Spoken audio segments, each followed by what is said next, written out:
Blood dripped from Officer Benson's broken nose as he stared up at Commander Isaiah Washington, the man he just called boy. 3 more officers lay unconscious nearby. The diner fell silent. No one had expected a simple family breakfast to end with federal agents surrounding the building. Before we dive into this shocking story, where are you watching from today? If this kind of injustice makes your blood boil, hit that like button right now and subscribe to stay updated on stories that expose the truth about racial discrimination in America. Now let's rewind to see how a peaceful family outing turned into a standoff that would change an entire town forever. Commander Isaiah Washington adjusted his rearview mirror as he drove his black SUV out of Atlanta's busy streets toward the quieter countryside of rural Georgia. At 41, the decorated Navy SEAL carried himself with the quiet confidence of a man who had faced death in 20 years of military service across multiple combat zones. His broad shoulders and disciplined physique didn't fully reveal the elite warrior underneath his casual button-down shirt and jeans. Today wasn't about missions or national security, it was about his family. Beside him sat his wife, Dr. Amara Washington, a brilliant neurosurgeon at Atlanta Memorial Hospital. Her elegant features showed signs of exhaustion after working 14-hour shifts during a recent medical crisis that had overwhelmed the hospital. The past 3 months had barely allowed the couple to share a meal together, let alone quality time. In the back seat, their 16-year-old son Elijah scrolled through his phone, his athletic frame reminiscent of his father's. Despite being a gifted student and star basketball player at Westridge Preparatory Academy, Elijah had been struggling lately. The predominantly white private school offered excellent academic opportunities but came with the burden of constant racial microaggressions. Just last week, his history teacher had questioned his independently researched paper on black military heroes, suggesting it might have been plagiarized because it was, surprisingly, well written. Isaiah had decided this family needed more than just a day trip. They needed real disconnection and reconnection. His grandmother's small cabin near Pine Creek offered the perfect retreat. A place where he had spent summers as a child, fishing in the nearby lake and listening to stories of resilience on the cabin's creaking porch. "How much longer, Dad?" Elijah asked, finally looking up from his phone. "About 40 minutes, Isaiah replied, glancing at his son in the mirror. "You'll love it there. The lake is perfect this time of year." Amara reached over to squeeze her husband's hand.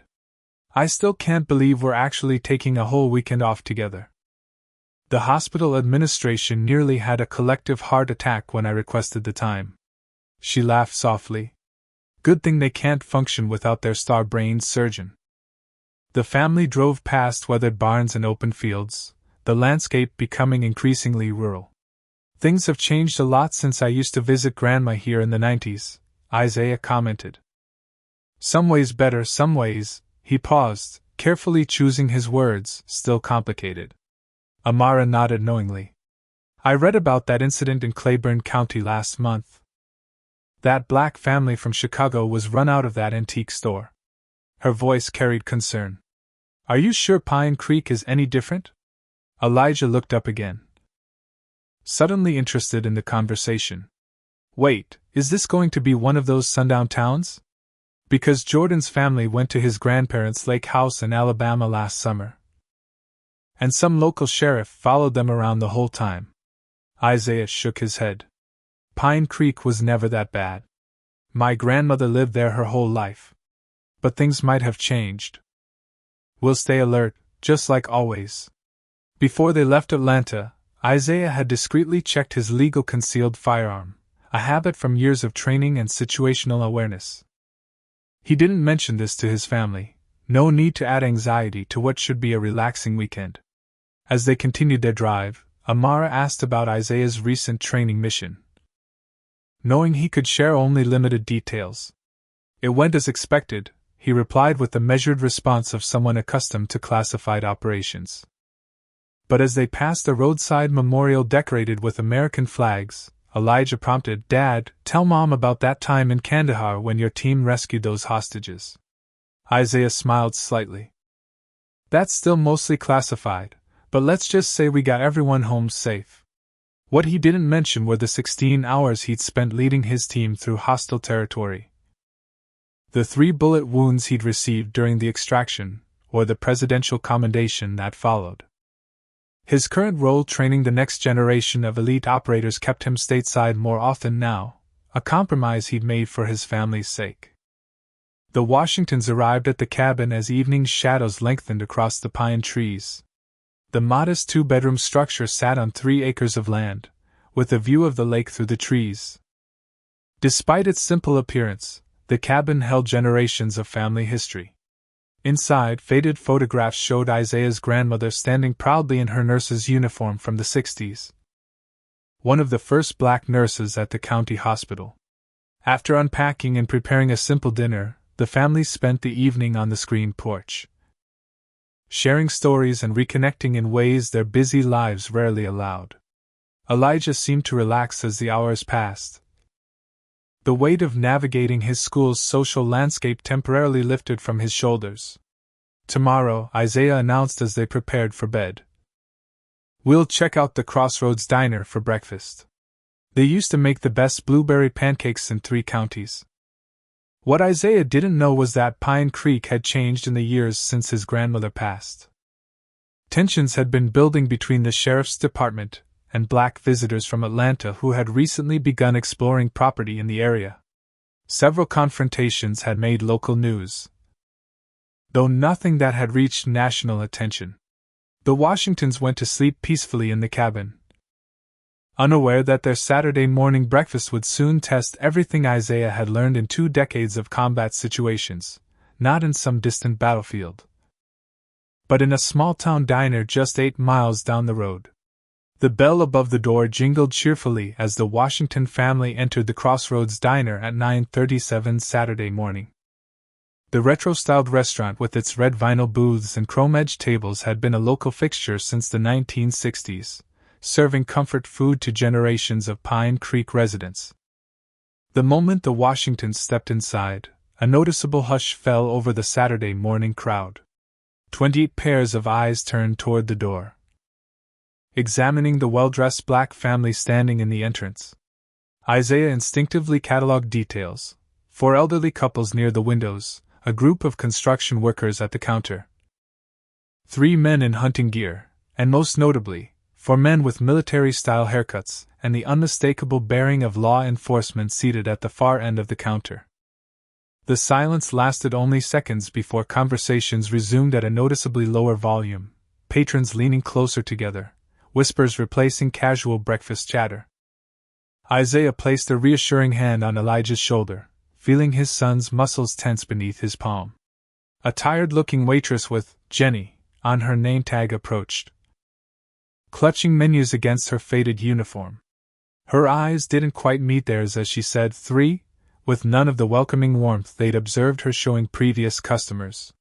"Yes, thank you," Amara replied with a gracious smile that wasn't returned. Despite half the restaurant's window-side tables sitting empty, Jenny led them to a cramped corner near the kitchen entrance and restrooms. The smell of disinfectant was stronger here, the voices from the kitchen more intrusive. "Someone will be with you shortly," she muttered before walking away briskly.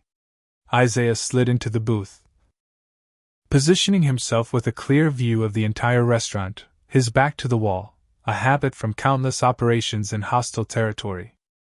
He noticed the men at the counter watching their family with undisguised interest. One officer, a muscular man with a crew cut and a red face, whispered something to his companions that made them laugh while staring directly at the Washingtons. Isaiah recognized the cold calculation in their eyes. He'd seen it before in men looking to provoke a confrontation. "This doesn't feel right," Amara whispered, unfolding her napkin with practiced poise that masked her discomfort. "Maybe we should try somewhere else." Elijah slouched in his seat, his enthusiasm for the breakfast adventure visibly diminished. "I told you this would happen. We should have just eaten at the cabin." Isaiah scanned the room again before responding. "Let's give it a chance. Food's probably still good." But his senses had shifted to a heightened state of awareness. his mind calculating potential scenarios. The family waited 12 minutes before Jenny returned, not to take their order but to slap down 3 water glasses, sloshing liquid onto the table. "Still working on the menu?" she asked, already turning away before they could answer. At a nearby table, a white family who had entered after them was already receiving their food. The same waitress smiling and chatting with their children. When Jenny finally returned to take their order, she seemed annoyed by their questions about menu items and made no notes as they ordered. 20 minutes later, their food arrived, all wrong. Amara's vegetarian omelet contained bacon, Elijah's pancakes were barely warm in the center, and Isaiah's coffee was served cold. When they attempted to get Jenny's attention, she remained conspicuously busy with other tables. A teenage busball with acne-spotted cheeks approached their table to refill water glasses. As he reached across to Elijah's glass, his hand slipped, spilling ice water directly into the teenager's lap. "Sorry about that," the boy muttered with a smirk, then added under his breath. "Not really, though," followed by a racial slur just loud enough for Elijah to hear. Elijah jumped up, water dripping from his jeans. Amara's face tightened with anger as she handed her son napkins. "We're leaving," she whispered fiercely to Isaiah. "This is ridiculous." Isaiah nodded slowly, but before they could gather their belongings, he noticed the officers at the counter had turned their stools to directly face the Washington's table. The red-faced officer was now watching them with open hostility, his hand casually resting near his concealed weapon. Isaiah recognized the signs of an imminent confrontation. Rather than escalate by attempting to leave immediately, he raised his hand calmly. "Excuse me," he called to Jenny as she passed. "Could we speak with the manager, please?" The waitress's expression flickered between annoyance and unease. "What for?" "There seem to be some issues with our service that we'd like to discuss," Isaiah replied evenly, his voice carrying the natural authority of someone accustomed to command. Jenny disappeared into the kitchen, returning moments later with a balding man in his 50s wearing a short-sleeved dress shirt and tie. His name tag read Tom Collins, manager.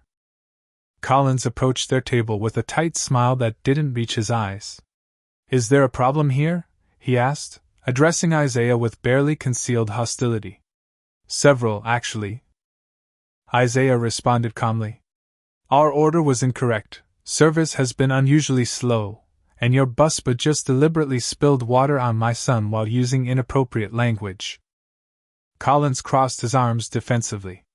"Look, we're very busy today, and sometimes mistakes happen. If you're unhappy with our service, perhaps you folks might be more comfortable eating somewhere else." The emphasis on "you folks" wasn't subtle. Before Isaiah could respond, the red-faced officer from the counter approached their table, flanked by his 3 companions. They positioned themselves in a semicircle, effectively blocking the family in their booth. The leader's nameplate identified him as Officer Benson. His companions spread out slightly, hands resting casually near their weapons. "Everything okay over here, Tom?" Officer Benson asked the manager while staring directly at Isaiah. "These people were just leaving," Collins replied, emphasizing the word people, with unmistakable disdain. Isaiah remained perfectly still, his training allowing him to project calm while mentally calculating multiple scenarios. He noted Officer Benson's aggressive stance, the positioning of the other officers, and the nearest exits. Most critically, he observed their hands hovering near their weapons, a deliberate intimidation tactic.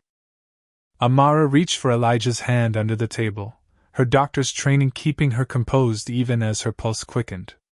Isaiah caught his son's eye briefly. A silent communication passing between them: "Stay calm. Follow my lead." The morning's simple breakfast had transformed into something far more dangerous. The familiar weight of threat assessment settling on Isaiah's shoulders as Officer Benson leaned forward, invading their space with deliberate intimidation. The Washington family found themselves cornered in a small-town diner, surrounded by hostility, with 4 armed officers moving into position around their table like predators circling prey. Officer Benson planted his palms firmly on the Washington's table, leaning forward until his face was uncomfortably close to Isaiah's. The gold wedding band on his left hand gleamed under the diner's fluorescent lights as he flexed his fingers, knuckles whitening with pressure. "We've received reports of suspicious individuals in the area," he announced loudly enough for nearby diners to hear. "Individuals matching your description." His eyes flicked dismissively over the family. Isaiah in his casual but expensive button-down shirt, Amara in her tasteful blouse, and Elijah in his preppy weekend clothes, all clearly not fitting any reasonable, suspicious profile. "I'll need to see some identification," Benson continued, his tone suggesting this wasn't a request. The other officers had positioned themselves strategically. Officer Parker, a wiry man with cold eyes, stood directly behind Elijah. Officer Daniels, shorter but powerfully built, blocked the path to the main exit, and Officer Wilson, the youngest of the group, hovered uncertainly near Amara's side of the booth. Isaiah studied Officer Benson's face, noting the subtle signs of aggression: dilated pupils, tightened jaw muscles, the slight flush creeping up his neck. These were indicators Isaiah had been trained to recognize in hostile encounters across 3 continents. But this wasn't a military operation in some distant conflict zone. This was breakfast with his family in rural Georgia. "Sir," Isaiah responded calmly, maintaining direct eye contact with Benson. "Are we being detained? Or are we free to go?" The officer's expression hardened at the question, a legal inquiry that citizens had every right to ask, but one that clearly irritated him. "I'm conducting an investigation," Benson replied, deliberately avoiding a direct answer. "Identification." Now. Several diners had begun recording the interaction on their phones, their breakfast forgotten as the confrontation unfolded. Isaiah could feel the tension in the diner rising, hear the hushed whispers circulating through the room. He made a subtle hand gesture to Amara, a signal they'd established years ago when they first began dating and encountered similar situations. "Wait. Assess. Don't escalate. I'm active military," Isaiah stated evenly, reaching slowly toward his back pocket. "I'm going to take out my wallet now to show you my ID." He telegraphed each movement deliberately, knowing that sudden gestures could be misinterpreted, or deliberately misrepresented, as threatening.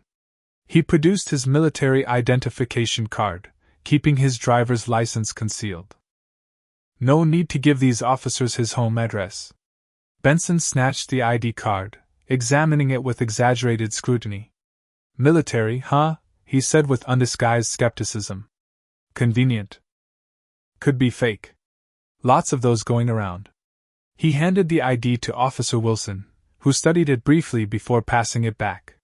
"What brings you people to Pine Creek?" Benson continued, deliberately ignoring the legitimate identification he'd just been shown. "Family property," Isaiah answered simply, choosing not to elaborate.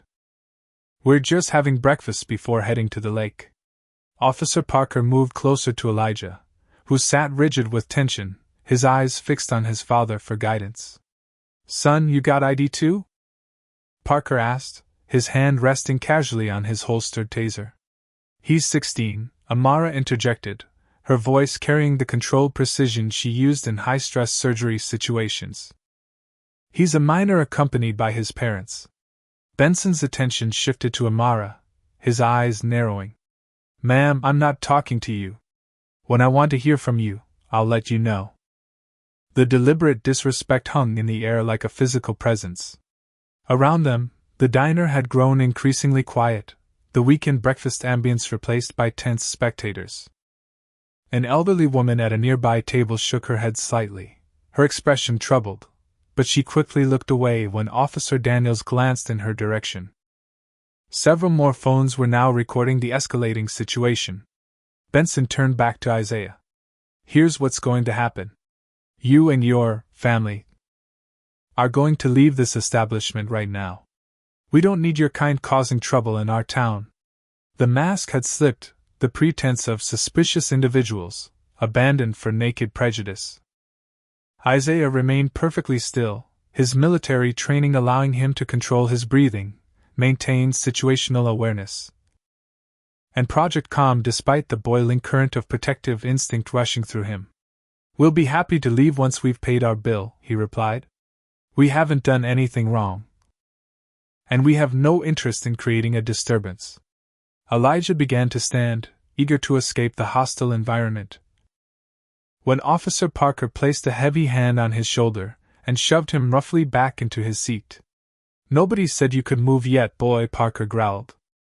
The word boy landed like a physical blow. Amara gasped and reached protectively toward her son. "Don't touch my child," she exclaimed, her composed facade cracking at the sight of hands on her son. As she moved, Officer Benson grabbed her arm, his fingers digging into her skin with unnecessary force.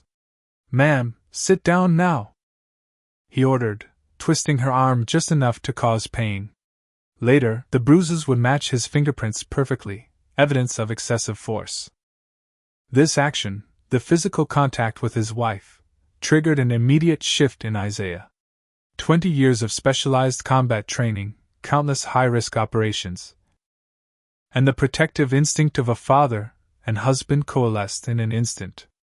His movement was fluid and precise as he rose to his feet, positioning himself between the officers and his family. His face remained impassive, but his eyes had changed, displaying the focused intensity that made Navy SEALs among the most feared special operators in the world. "Remove your hand from my wife," Isaiah stated, his voice deadly quiet. "Step back from my son. We are leaving now, and will be filing formal complaints regarding this interaction."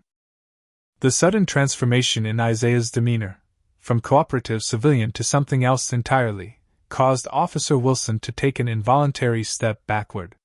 But Benson, perhaps sensing his authority being challenged in front of an audience, doubled down. He released Amara's arm only to reach for the taser at his belt. "That sounds like a threat," he said loudly. "Parker, call it in. We've got a combative subject resisting lawful commands." Parker unclipped the radio from his shoulder, backing toward the door while keeping his eyes on Isaiah. "Backup requested at Crossroads Diner," he announced. "Possible threat situation, multiple subjects." Throughout America, Black families have faced similar situations in restaurants, stores, and public spaces, targeted by authorities based solely on their race. How would you react if you witnessed this scene unfolding before your eyes? Comment number 1 if you believe Officer Benson was deliberately escalating the situation, or number 2 if you think the Washington family should have been more compliant to avoid trouble. Like this video if you've ever witnessed racial profiling or experienced it yourself. Subscribe to our channel for more stories exposing injustice in America. Now, what do you think will happen when these officers discover exactly who they're messing with? Will Isaiah's military training become a liability or an asset in protecting his family? Let's continue with the story and find out. The atmosphere in the Crossroads Diner crystallized into a moment of dangerous potential. Officer Parker's radio squawked with confirmation that backup was en route. Officer Benson's hand hovered over his taser, and the Washington family stood at the center of a situation spiraling toward violence. When Officer Parker suddenly aimed his taser directly at Elijah after misinterpreting the teenager's attempt to retrieve his fallen phone, everything changed in an instant. The movement that followed seemed impossible to most observers. Isaiah's hand intercepted Parker's arm with such speed that several witnesses would later claim they didn't see him move at all. 1 second the officer was about to deploy his taser. The next, the weapon clattered harmlessly to the floor and Parker stumbled backward. His wrist locked in Isaiah's grip at precisely the angle to neutralize without causing permanent damage. This technique, taught only to elite special operators, was designed to disable an armed opponent while minimizing injury. Officer Benson reacted immediately, lunging forward with his own taser drawn. But his attack telegraphed so many vulnerabilities to Isaiah's trained eye that counteracting it required almost no conscious thought. Isaiah pivoted slightly, redirecting Benson's momentum while simultaneously applying pressure to a specific nerve cluster. The officer's legs buckled instantly. Benson collapsed to his knees, his expression transforming from aggressive confidence to shocked disbelief. Officer Daniels charged forward next, reaching for his service weapon, the most dangerous escalation yet. Isaiah's response was immediate and proportional, striking with mathematical precision at the radial nerve, temporarily paralyzing the officer's arm before it could complete the draw. Within 4.6 seconds, Isaiah had neutralized 3 armed law enforcement officers without throwing a single punch or causing any lasting injury. Officer Wilson, the youngest and least experienced, froze in place, his hand halfway to his weapon, suddenly reassessing the situation with wide eyes. The diner patrons sat in stunned silence, smartphones still recording what many would later describe as like something from an action movie, but terrifyingly real. Tom Collins, the manager, stood open-mouthed behind the counter, the phone in his hand still connected to the sheriff's department. The Washington family had transformed before the eyes of everyone present, no longer victims to be intimidated, but a unit operating with surprising coordination. Amara had pulled Elijah behind her, creating distance from the neutralized officers, while Isaiah established a defensive position that protected his family while maintaining awareness of all entrances and potential threats. Elijah, Amara, Isaiah instructed, his voice calm but commanding, move toward the side exit. Wait for my signal before going outside. If I'm delayed, proceed to position 2. The practiced precision of these instructions, clearly part of a family security protocol, further confirmed to everyone present that this was no ordinary family. Isaiah collected their belongings with methodical efficiency, never taking his eyes off the incapacitated officers and remaining staff. He left enough cash on the table to cover their bills several times over. Their attempt to exit peacefully was interrupted when Tom Collins abandoned his position behind the counter and rushed to block the side door, his face flushed with anger and humiliation. You can't leave! You assaulted police officers! Sheriff Harmon is already on his way. In his hand, the phone revealed Collins had been providing a dramatically embellished account of events, describing Isaiah as attacking without provocation and threatening everyone in the diner. Outside, the wail of approaching sirens confirmed that an overwhelming response was converging on the Crossroads Diner. Patrol cars screeched into the parking lot, lights flashing as additional officers deployed with alarming aggression, taking cover behind vehicles with weapons drawn, a response more appropriate for an armed hostage situation than a family breakfast dispute. Through the windows, Isaiah counted 5 patrol cars, their occupants establishing a perimeter around the building. This excessive show of force confirmed his suspicions about the department's protocols and prejudices. In this critical moment, Isaiah took time to address his son directly, converting the crisis into a crucial teaching opportunity. Elijah, he said quietly, this is what we've talked about. Standing your ground doesn't mean escalating. It means maintaining your dignity and rights while controlling the situation. Notice I neutralized the threat without causing permanent harm. The teenager nodded, his expression shifting from fear to focused attention. Why aren't we leaving now? We could make it to the car, Elijah whispered. Because running reinforces their narrative, Isaiah explained. Sometimes the strategic position is to stand your ground legally and transparently. This isn't just about us anymore. Indeed, what had begun as a private family incident had transformed into something much larger. Walter Johnson, the diner's 63-year-old black cook who had witnessed the entire incident through the kitchen pass-through window, had made a critical decision. After decades of silently observing similar incidents in Pine Creek, he had positioned his phone on a shelf beside the grill, capturing the entire confrontation on a live stream to his personal Facebook page. His running commentary provided context to viewers rapidly joining the broadcast. These officers have been harassing folks like this for years. Nobody ever sees it. Nobody believes us. Well, now you're watching it live. The social media counter ticked upward, 50 viewers became 200, then 800, then 2,000 as the broadcast was shared across platforms. The diner's front door burst open with theatrical force as Sheriff Dale Harmon made his entrance, flanked by 4 deputies with hands on their weapons. At 54, Harmon cut an imposing figure, 6'3" with a chest puffed out beneath his tan uniform, a campaign-ready silver mustache, and mirrored sunglasses that he wore regardless of lighting conditions. The sheriff had been in office for 17 years, running unopposed in the last 3 elections. His reputation among Pine Creek's small black community was well established, though rarely discussed in public forums. "What in God's name is going on here?" Harmon boomed, surveying his 3 officers struggling to regain their composure. Officer Benson, now on his feet but still unsteady, pointed toward Isaiah. "This man assaulted officers during a lawful investigation, Sheriff. We need to take him in now." Sheriff Harmon's hand moved to his holstered sidearm as he assessed Isaiah with a calculating stare. "Sir, you are under arrest for assaulting police officers. Get down on the ground immediately." All weapons were now trained on Isaiah Washington, with Amara and Elijah caught in potential crossfire. The situation had escalated beyond a simple case of harassment to a life-threatening standoff, with an entire sheriff's department seemingly eager to make an example of a black family who had dared to defend themselves. What none of them yet realized was that they had inadvertently targeted not just any family passing through their jurisdiction, but a highly decorated special operations commander with skills, connections, and resources that would soon turn their small-town power structure upside down. Sheriff Dale Harmon dominated the center of the Crossroads Diner, his substantial frame blocking the main entrance as his deputies spread out in tactical formation.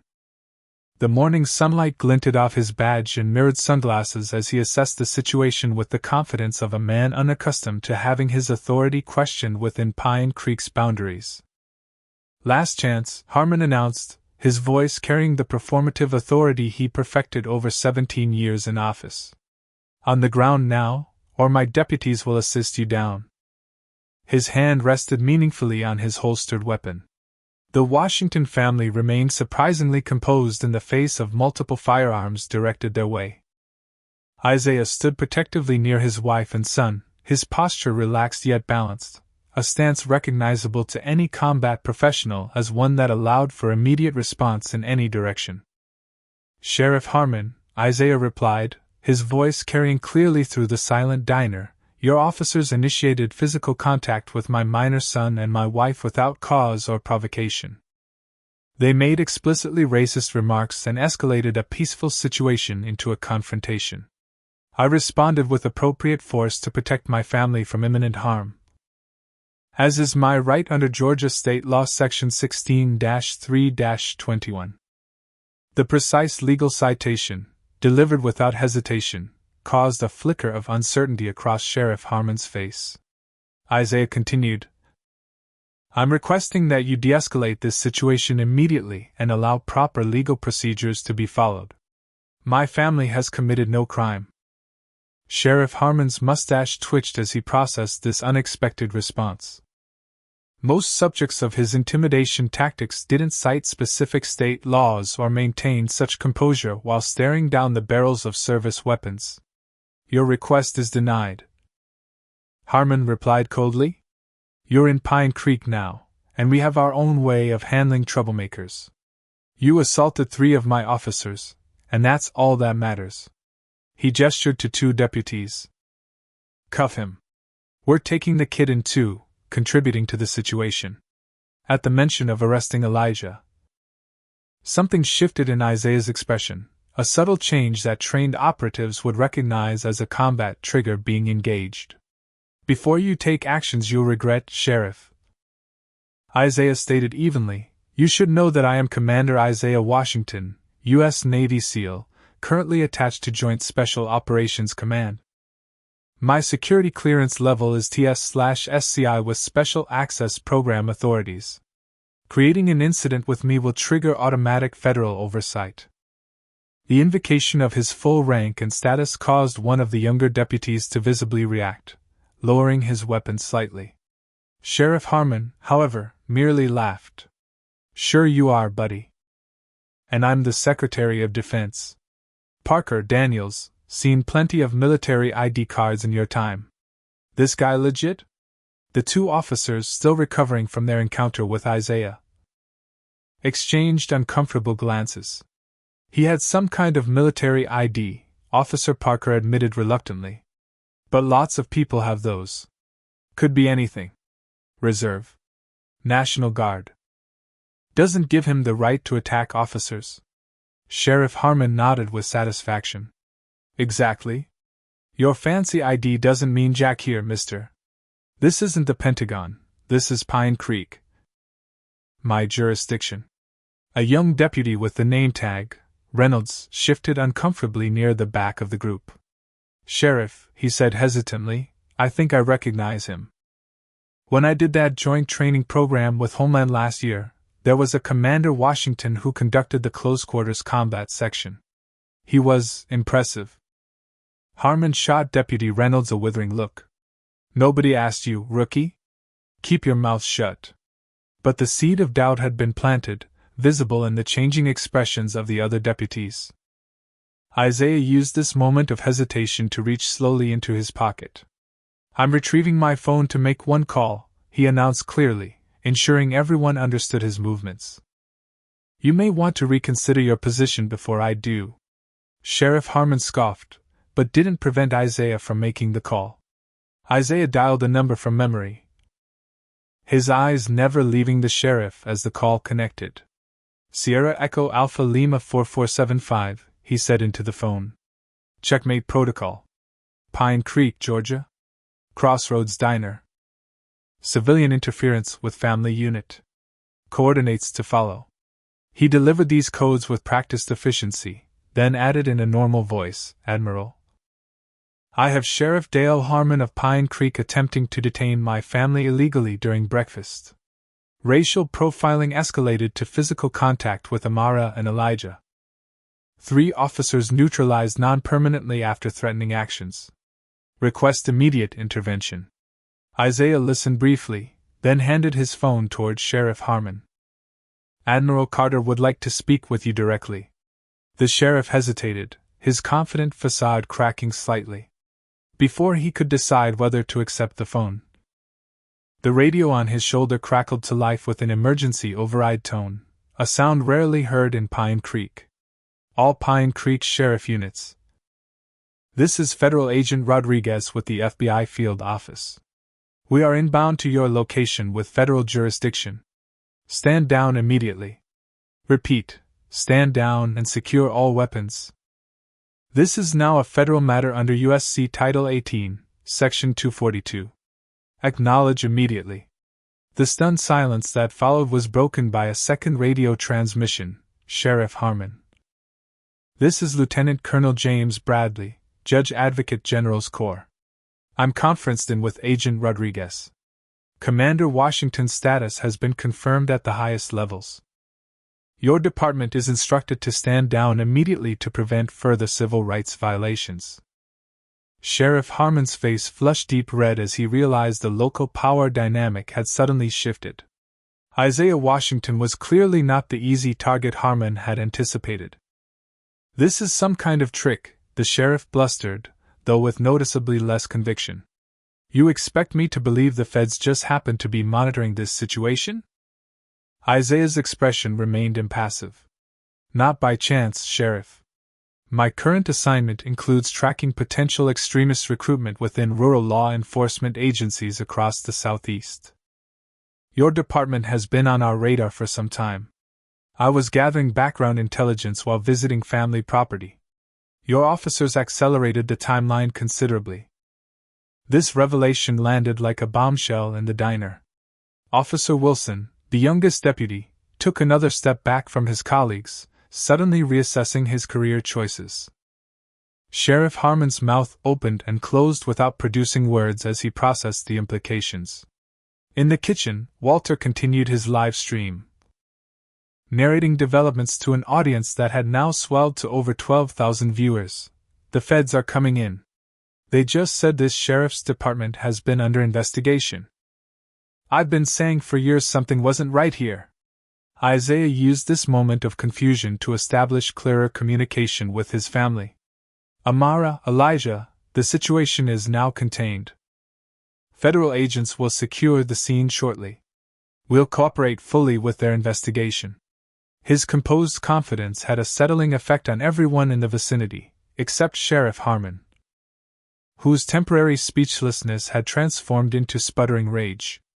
"This is my county," Harmon finally managed, his voice rising. "You can't just waltz in here with your government connections and—" He was interrupted by the distinctive sound of helicopter rotors approaching, growing louder by the second. Through the diner windows, patrons could see two black SUVs with federal government plates pulling into the parking lot, followed by additional unmarked vehicles. Sheriff Harmon's radio crackled again. "All Pine Creek units, federal agents are on scene. Secure your weapons and prepare to provide statements. Any destruction of evidence or obstruction will result in additional charges." The sheriff's face contorted with the realization that his usual tactics had catastrophically backfired. Not only had he failed to intimidate a black family passing through his jurisdiction, but he had inadvertently exposed his department to the federal scrutiny he'd managed to avoid for nearly 2 decades. What had begun as a routine harassment had transformed into potentially career-ending consequences. As FBI agents in tactical gear entered the diner, Sheriff Harmon made one last desperate attempt to salvage the situation. "This man assaulted my officers," he insisted, pointing at Isaiah. "Whatever his government connections, he can't just attack law enforcement." The lead FBI agent, a woman with close-cropped dark hair and the name, Rodriguez, on her tactical vest, responded with professional efficiency. "We have multiple video recordings of the entire incident, Sheriff Harmon, including a live stream with over 15,000 witnesses at present count. Commander Washington exercised appropriate defensive force after your officers initiated physical contact with his wife and minor son. The racial component of this interaction has already been flagged by our Civil Rights Division." She turned to address Isaiah directly, her tone shifting to one of professional respect. "Commander Washington, we were already investigating several complaints against this department when your alert came through. Your family's experience will be valuable to our ongoing case." As the federal agents secured the scene and began separating officers for statements, the power structure that had dominated Pine Creek for years visibly crumbled before the diner patrons' eyes. What Sheriff Harmon and his deputies failed to understand until too late was that in targeting the Washington family, they hadn't merely picked on tourists passing through, they had inadvertently revealed themselves to the very authorities already building a case against their systemic abuses of power. Word of the standoff at the Crossroads Diner spread through Pine Creek with unprecedented speed, rippling outward through text messages, phone calls, and most significantly, Walter's still active live stream that had now been picked up by regional news outlets.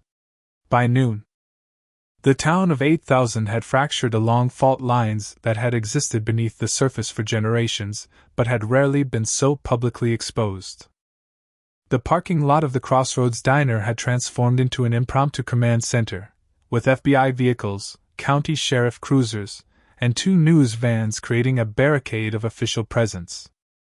Inside the perimeter, federal agents conducted interviews with diner patrons while evidence technicians photographed the scene.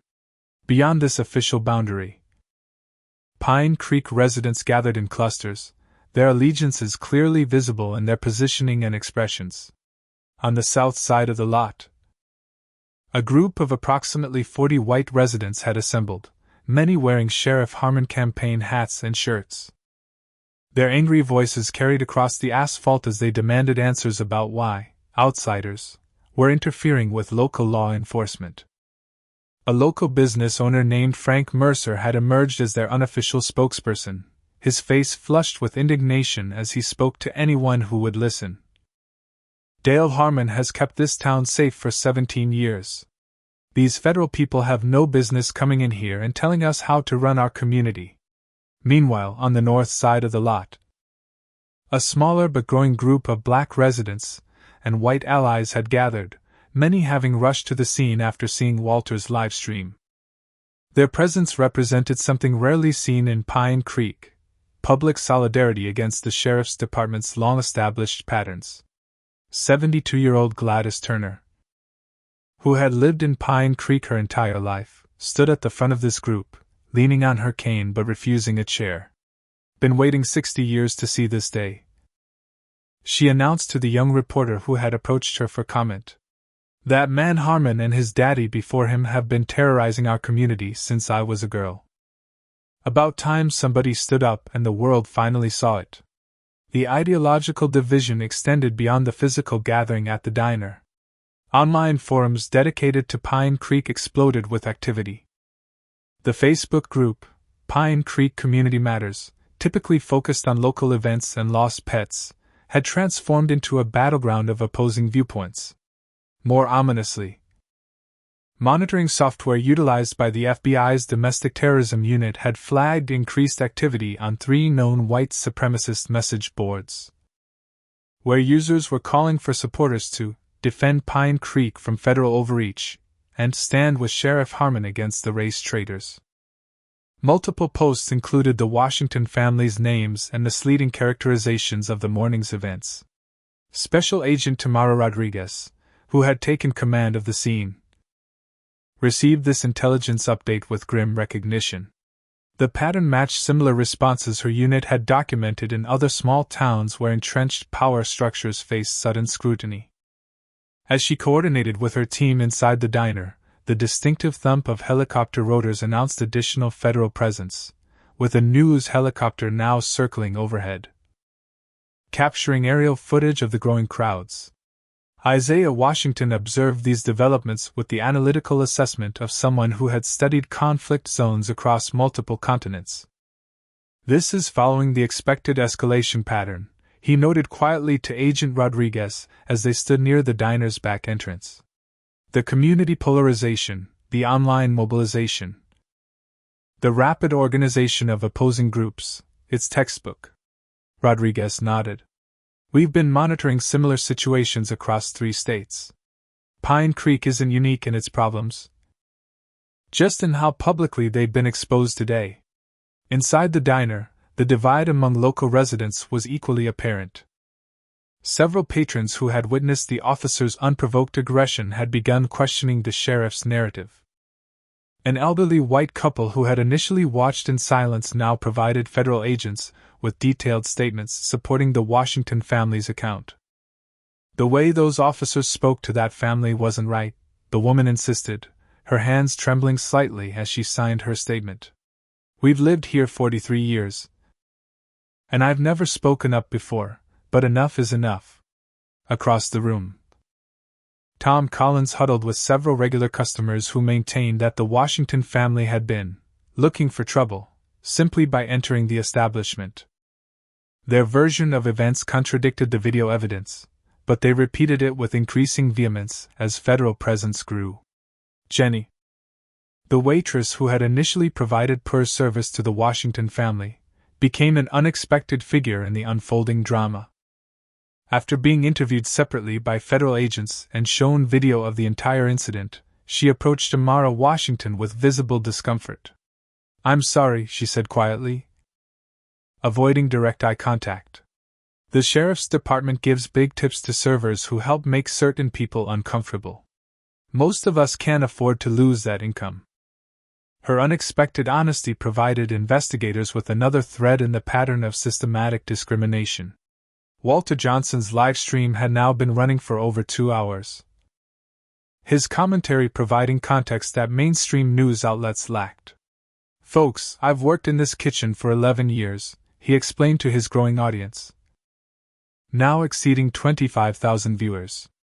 "Every Saturday morning, those same officers come in here. Every time a black family or couple comes in, they do the same routine. But nobody ever stood up to them before, and nobody ever had evidence like we do today."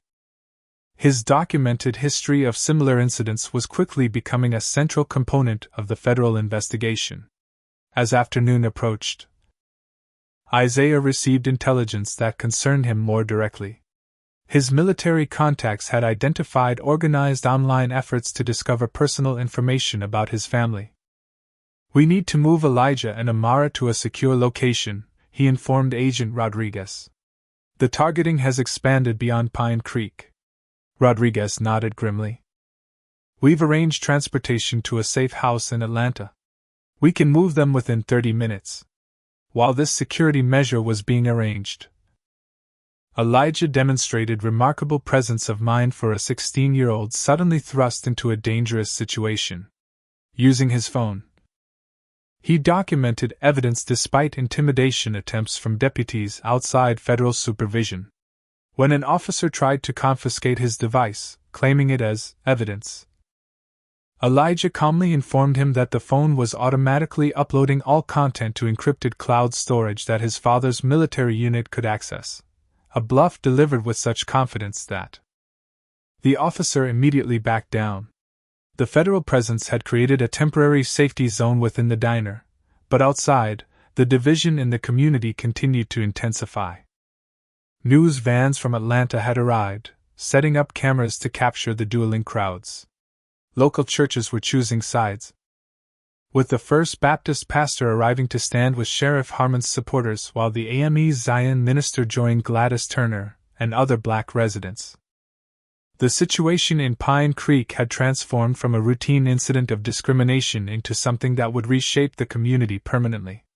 Through a combination of federal intervention, digital documentation, and the Washington family's refusal to be victimized, decades of systemic racism were being exposed in real time before a growing national audience. Do you believe it's the responsibility of bystanders to speak up when they witness discrimination, or is it safer to remain silent? Comment number 1 if you think witnesses have a moral obligation to intervene, or number 2 if you believe it's not worth the potential danger. Hit the like button if you think social media and video evidence are changing how racial injustice is addressed in America.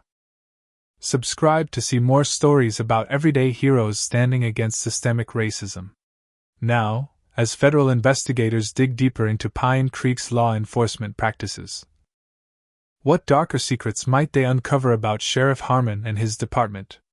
And what will happen to the Washington family now that they've become the catalyst for exposing this corruption? Special Agent Tamara Rodriguez established her command center in what had been the Crossroads Diner's private party room, transforming the space with laptops, communication equipment, and evidence boards that grew more complex by the hour.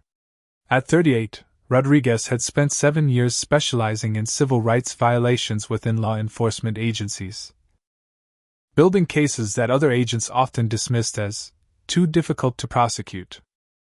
Her arrival in Pine Creek wasn't coincidental. The sheriff's department had been on her radar for months following 3 separate complaints filed by black motorists passing through the county. "Commander Washington," Rodriguez addressed Isaiah as he entered the room, "your family's experience today has accelerated an investigation that would normally take months to develop. We now have probable cause for multiple search warrants." She gestured toward a digital evidence board displaying a complex network of connections. What began as isolated complaints has revealed something much more systematic. The evidence they had gathered in just 4 hours painted a disturbing picture. Officer Benson's phone, seized during his arrest, contained dozens of text messages with Sheriff Harmon and other officers explicitly discussing strategies to prevent black visitors from feeling welcome in Pine Creek. One message from the sheriff read, "Atlanta folks looking at the Johnson property. Make sure they understand this isn't their kind of town." Another, sent 3 days earlier, stated, "Bonus this month for anyone who keeps the demographics clean." These communications alone constituted clear civil rights violations, but they were merely the surface of a deeper conspiracy. Isaiah studied the evidence board with the analytical precision that had made him exceptional in military intelligence operations. "You've identified a financial motivation," he observed, pointing to a section linking Sheriff Harmon to property records. Rodriguez nodded. Robert Whitfield, the county's largest real estate developer, and coincidentally Sheriff Harmon's brother-in-law, has been buying properties at below market rates whenever black families express interest in them. The pattern is consistent: harassment from the sheriff's department, followed by a lowball offer from Whitfield's company, typically accepted after the potential buyers experience incidents in town. This explained the coordinated response the Washington family had encountered, a well-practiced system designed to maintain Pine Creek's racial composition through intimidation and market manipulation. Deputy Reynolds, the young officer who had recognized Isaiah earlier, had made a crucial decision that afternoon. After witnessing the federal response and reviewing Walter's live stream footage, he approached Agent Rodriguez voluntarily. "I've only been with the department 8 months, he explained, his voice tense with the knowledge he was crossing a line from which there was no return. During training, Sheriff Harmon gave us unofficial instructions about community preservation. We were told certain neighborhoods needed extra attention to maintain property values." Reynolds provided access to his personal phone, containing a group chat where officers shared information about black visitors to Pine Creek, including license plate numbers, businesses visited, and suggested interaction strategies. This digital evidence corroborated Walter Johnson's live-stream commentary about the department's pattern of harassment. While federal agents continued gathering evidence at the sheriff's department headquarters, Elijah Washington had been applying his own analytical skills to the situation. Despite the morning's trauma, the teenager had maintained remarkable composure, even utilizing his school research abilities to support the investigation. "Dad, look at this," he said, showing Isaiah his laptop screen. "I searched social media for the officers involved. Officer Benson's Instagram is private, but he's tagged in his wife's public posts." The images Elijah had discovered showed Benson and several other deputies at gatherings where Confederate flags and white supremacist symbols were prominently displayed. More damning were screenshots of private Facebook groups where the officers openly discussed keeping Pine Creek pure and shared tactics for intimidating minority visitors. These digital breadcrumbs provided additional context for the systematic discrimination the Washington family had experienced. Meanwhile, Walter Johnson had emerged as a crucial community witness. His 11 years working at the Crossroads Diner had given him a unique vantage point from which to observe patterns of harassment. Every Saturday morning, like clockwork, Walter explained to Agent Rodriguez as they reviewed his documentation, Sheriff's Department would target any black folks who came in. Most just paid their bill and left, never to return. Some tried to complain, but nothing ever happened. Nobody had your family's ability to defend themselves, Commander Washington. Walter had maintained a personal log of incidents dating back 3 years, names, dates, and descriptions of harassment he had witnessed from his kitchen position. This contemporaneous documentation provided investigators with dozens of potential witnesses to contact. The investigation expanded beyond the diner as federal agents executed search warrants at the sheriff's department, municipal offices, and Sheriff Harmon's residence. The evidence they uncovered revealed corruption extending far beyond racial harassment. Financial records showed Sheriff Harmon had been receiving regular payments from Whitfield Properties disguised as security consulting fees. These payments correlated directly with successful efforts to discourage black families from purchasing homes in certain Pine Creek neighborhoods. At the municipal building, agents discovered altered police reports where references to racial profiling had been systematically removed before being filed. Citizen complaints had been routinely lost or classified as resolved without investigation. Most disturbing was the discovery of an unofficial departmental points system, where officers received bonuses for actions that discouraged minority presence in Pine Creek, traffic stops, business inspections, and special attention to visitors from Atlanta. By evening, the federal investigation had expanded to include mail fraud, conspiracy against rights, deprivation of rights under color of law, and RICO violations. What had begun as harassment of a black family at breakfast had exposed a years-long criminal enterprise operating under the protection of law enforcement authority. Throughout the day, Isaiah's military intelligence contacts had been providing additional support, analyzing online activity related to Pine Creek and identifying concerning patterns. There's organized activity on known extremist platforms, a Pentagon analyst reported during a secure call.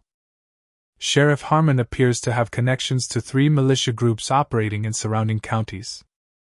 They're mobilizing supporters to come to Pine Creek tomorrow for what they're calling a support rally for the department. This intelligence prompted Agent Rodriguez to request additional federal resources, including tactical teams from the FBI's Critical Incident Response Group. The Washington family's safety remained a primary concern, with online threats increasing as the story gained national attention. As darkness fell over Pine Creek, Sheriff Harmon made a critical error that sealed his fate. While temporarily released to gather personal items under agent supervision, he attempted to delete evidence from his personal phone. The sophisticated monitoring software installed by federal technicians captured this attempt in real time, documenting as he desperately tried to erase text messages coordinating the harassment campaign with Robert Wickfield. This destruction of evidence added obstruction of justice to the growing list of charges. Isaiah Washington, standing in the diner parking lot as he coordinated security for his family's transportation to Atlanta, observed the scene with the perspective of someone who had witnessed systemic corruption across multiple continents. The tactics differ, he remarked to Agent Rodriguez, but the underlying pattern is the same whether it's a warlord in Somalia or a sheriff in Georgia: power maintained through fear, applying different standards to different groups, and punishing those who challenge the system. Rodriguez nodded in agreement. The difference here is they never expected to be challenged by someone with your resources and training. They're used to victims who can't fight back effectively.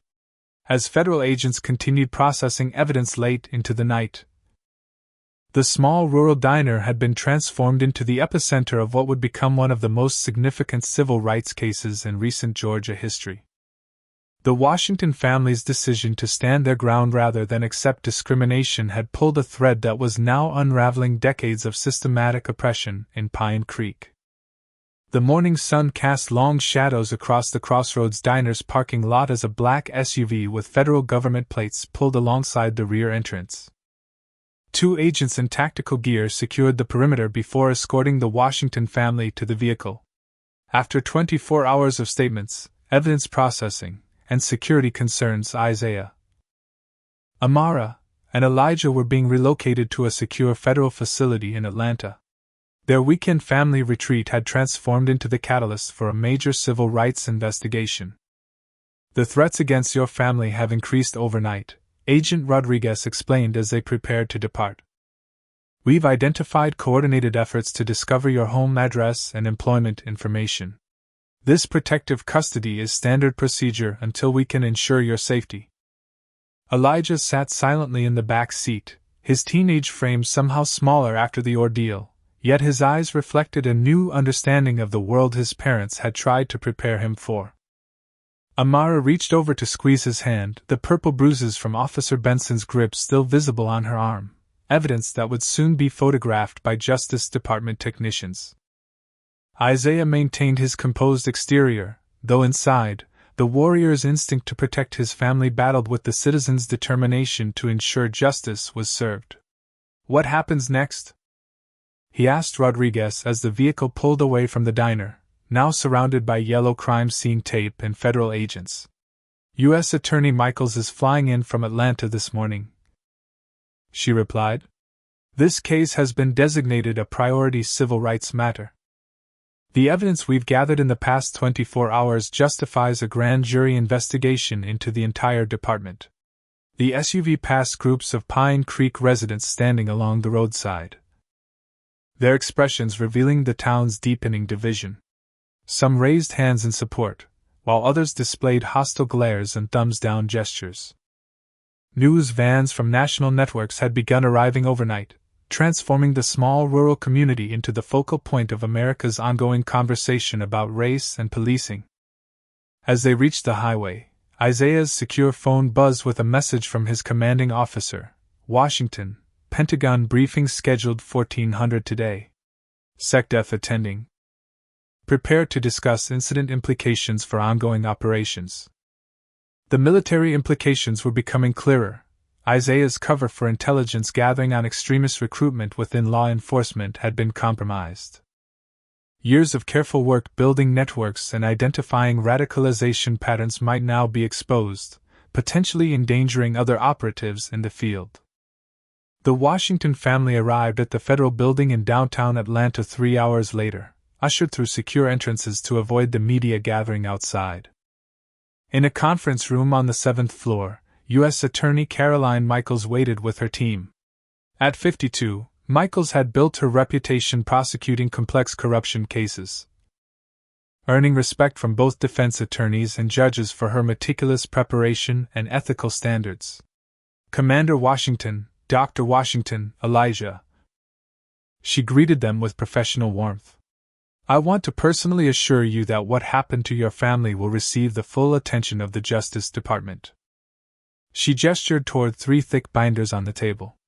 We've already prepared initial charges against Sheriff Harmon and 6 deputies based on evidence recovered yesterday.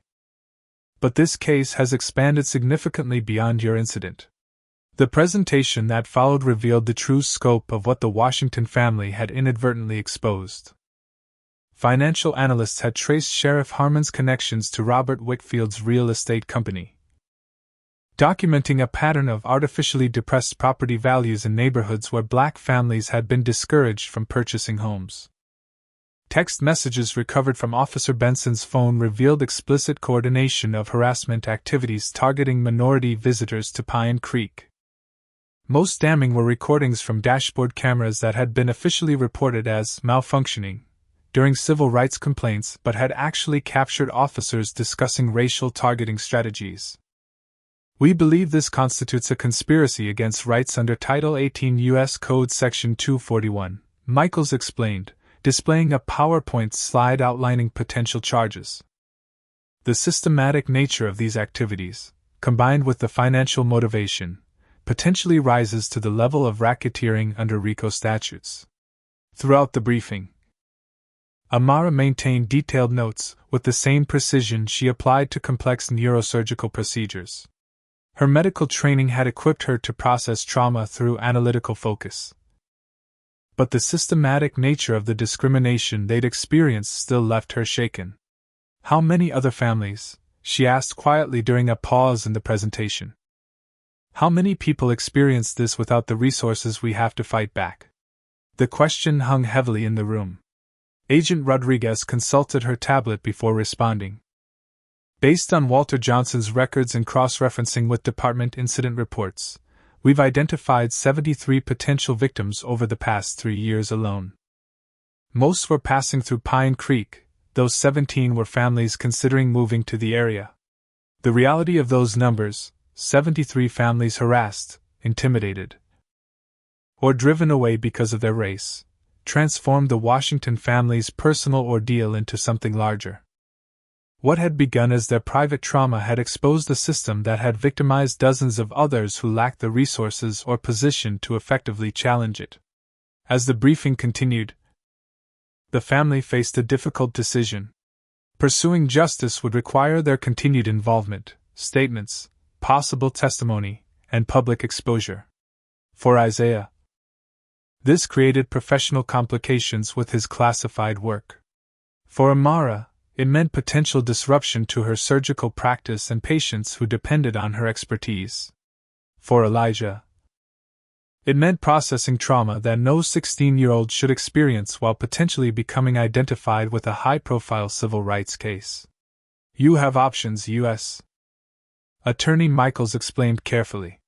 We have sufficient evidence to proceed without your direct testimony if necessary.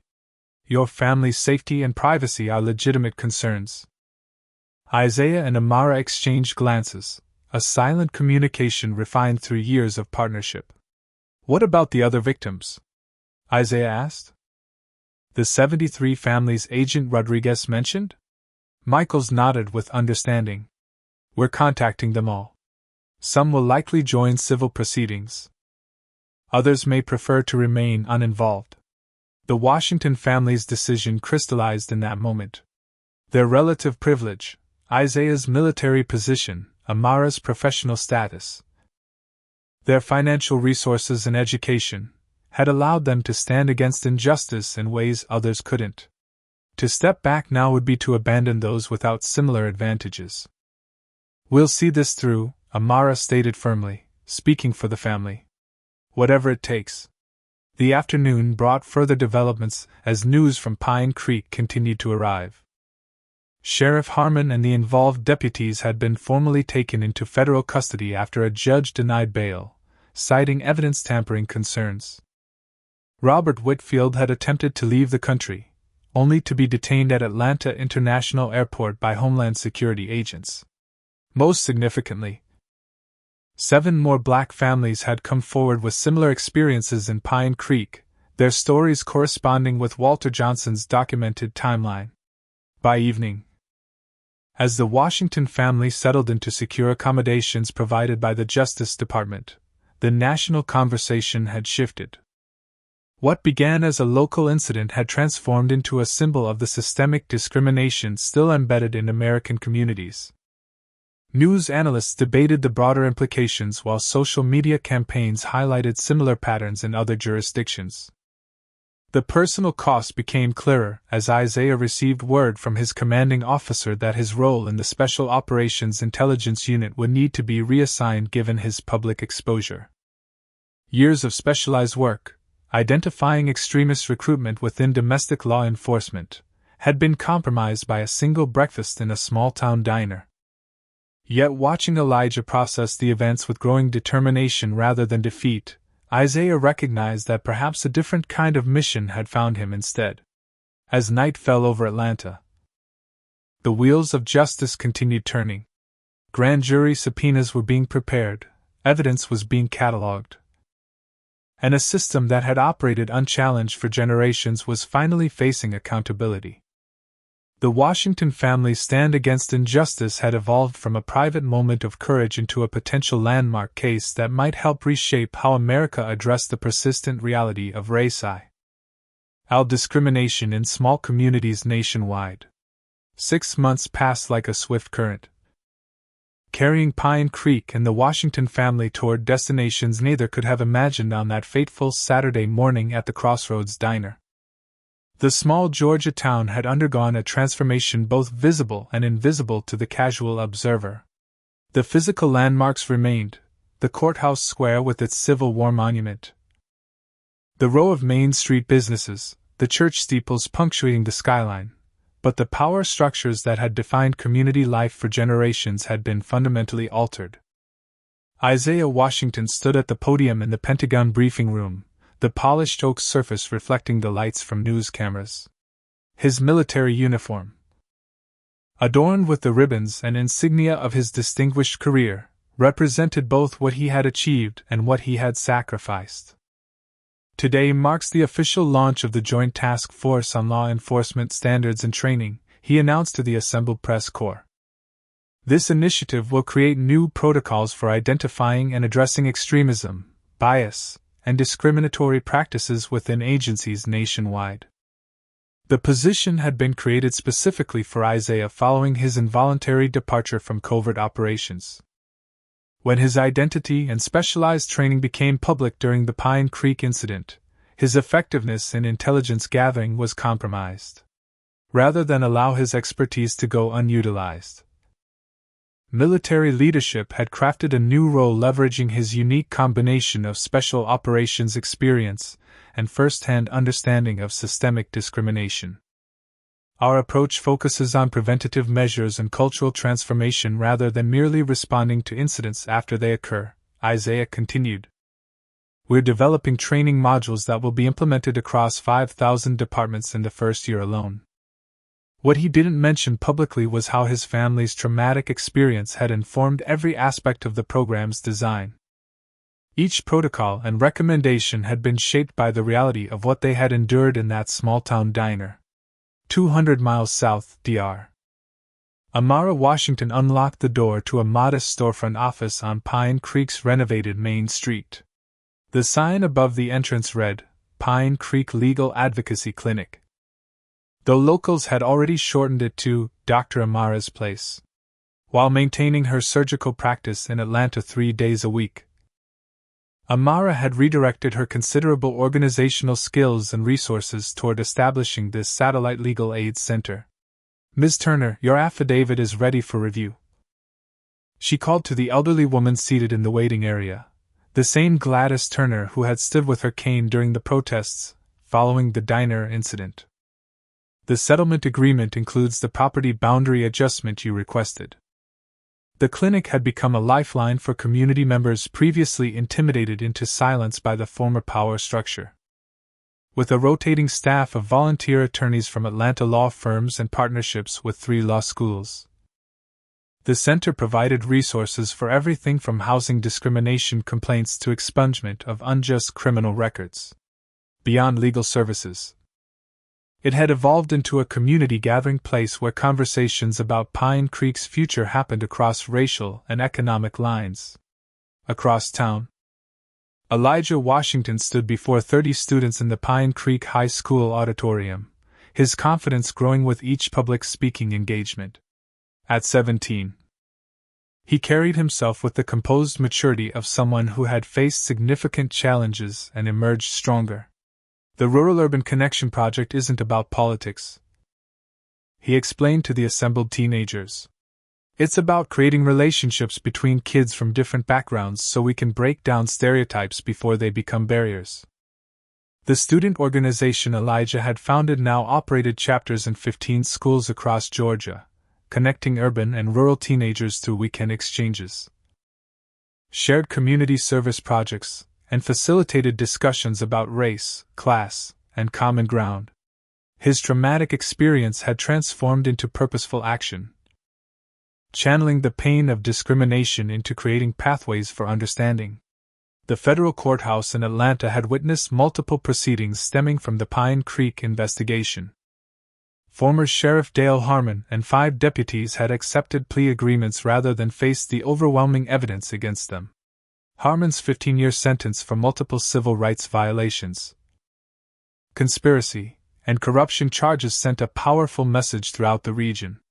His former officers received sentences ranging from 5 to 8 years, with only Deputy Reynolds receiving probation in exchange for his early cooperation with federal investigators. Robert Whitfield faced separate charges related to real estate fraud and money laundering, his development company dissolved and assets seized under civil forfeiture laws. The investigation had expanded to 3 neighboring counties where similar patterns had been identified, resulting in the resignation of 2 additional sheriffs and 1 police chief. The Crossroads Diner itself had undergone the most visible transformation in Pine Creek. Walter Johnson, whose live stream had captured critical evidence of the discrimination, had used his settlement money from the civil suit to purchase the establishment from its previous owner. The renovated restaurant now featured a community meeting room where monthly town forums addressed ongoing issues of reconciliation and progress. Walter had hired Jenny, the former waitress, as his manager after she completed a business administration certificate program at the community college. "I never thought I'd be running this place," Jenny admitted to a New York Times reporter doing a follow-up story on Pine Creek's changes. "But Walter gave me a chance to be part of something better than what was here before. We all have to live together in this town. Might as well make it work for everybody." The Washington family had established the Pine Creek Community Foundation using their portion of the settlement funds from the federal lawsuit, rather than accept personal compensation. They had directed the resources toward addressing the underlying conditions that allowed discrimination to flourish: economic opportunity, education, and community development. The foundation provided scholarships, small business grants, and community improvement projects designed to create shared prosperity across racial lines. On a warm autumn evening, exactly 6 months after the incident that changed everything, a minivan pulled into the parking lot of the transformed Crossroads Diner. The Barnes family, Michael and Keisha Barnes and their 2 children, had recently relocated from Chicago to Pine Creek. Michael had accepted a position as the new high school principal. while Keisha continued her remote work as a software engineer. As they entered the diner, they were greeted not with hostile stares but with Walter Johnson's booming welcome. "First time at the Crossroads?" he asked, leading them to a window table, the same section where the Washington family had been refused seating half a year earlier. "You folks just moved to town?" "Last week," Michael replied. "Still getting settled, but everyone's been surprisingly welcoming." Walter nodded knowingly. "Things have changed around here. Not perfect yet, nothing ever is, but different than before." As he handed them menus, Walter noticed the Washington family entering the diner. They had returned to Pine Creek for the Foundation's quarterly board meeting and the grand opening of a new community center the following day.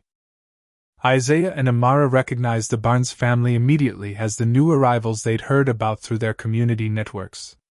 Without hesitation, they approached the table. "Welcome to Pine Creek," Isaiah said, extending his hand to Michael. "I'm Isaiah Washington, and this is my wife Amara and our son Elijah." "The Washingtons?" Keisha's eyes widened with recognition. "We read about what happened here." "What you did?" Amara smiled warmly. "That's old news now.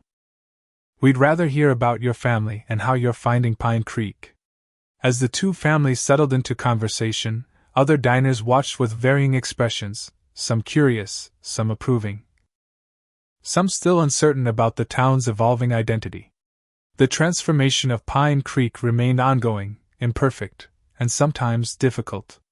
Yet in this moment, as two black families shared a meal in a space where such an occurrence would have been met with hostility just months earlier, the progress was undeniable. Outside the diner windows, the Georgia sunset painted the sky in brilliant oranges and purples. Pine Creek looked much as it always had on the surface: the same buildings, the same streets, the same surrounding farmland. But beneath that familiar exterior, the foundations had shifted. A system built on inequality had been exposed and dismantled, creating space for something new to emerge. The Washington family's stand against injustice had catalyzed changes that would continue long after this day. Their courage had transformed not only their own lives but the lives of everyone in Pine Creek, a reminder that sometimes the most powerful catalyst for change is simply refusing to accept injustice.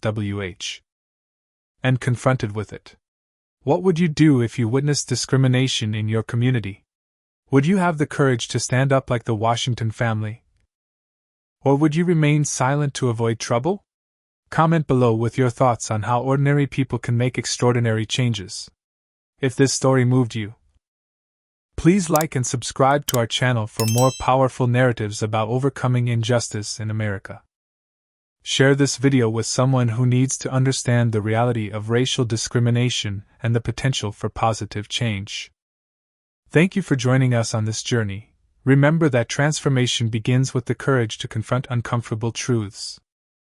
The Washington family's ordeal offers powerful lessons about courage in the face of injustice.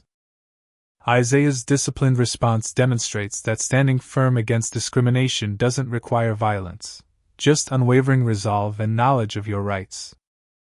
The transformation of Pine Creek shows how exposing systemic racism can create lasting change when those with privilege use their resources to lift others. We see through Elijah how traumatic experiences can be channeled into positive action rather than bitterness. Walter's live stream reminds us that documentation is crucial in an era where evidence can instantly reach thousands. Most importantly, this story reveals how discrimination often hides within established systems, protected by those in power until someone refuses to accept the status quo. The ripple effects of one family's stand against injustice created opportunities for many others to experience equality and dignity. Their story teaches us that real change happens not just through grand gestures, but through ordinary people making the extraordinary choice to stand up when it would be easier to walk away. What would you do if faced with discrimination in your community? Would you have the courage to stand up like Isaiah Washington, or would fear keep you silent? Comment below with a time you witnessed injustice and how you responded, or how you wish you had. If this story touched you, please hit that like button to help others find it. Subscribe to our channel for more powerful narratives about ordinary heroes fighting systemic racism in America. Share this video with someone who needs to understand that one person's stand can create ripples of change throughout an entire community. Thank you for joining us in these difficult but necessary conversations about racial justice. Remember, transformation begins when someone refuses to accept the world as it is.